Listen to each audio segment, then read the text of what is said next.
Want to know how to be an epic failure as a cruise YouTuber?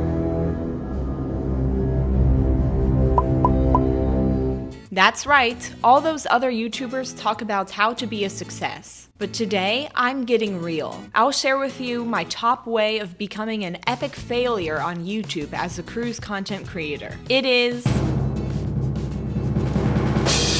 going to college. Yep, that's right. All those papers and tests and studying and dreaded group projects have pretty much killed my YouTube endeavors these past couple years. But I've only got 1 year left of school, and better than that, I've got a cruise planned over my spring break in just a week, so I promise I'll be uploading a full ship tour very soon. And just like always, I'll keep it real and show you the crowds, the lines, and most of all, the fun.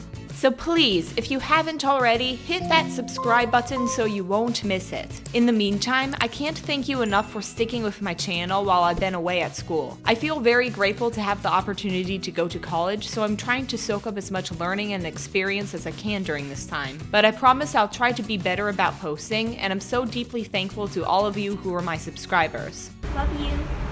I'm just a small YouTuber, so I really do notice it when someone new comes on board, and a little piece of my heart breaks when one of you leaves. So I thank you for being so supportive of me as I get my degree. I hope you and yours are doing outstanding. Please feel free to comment below and say hi. Thanks again for watching, for subscribing, and for being a part of my channel.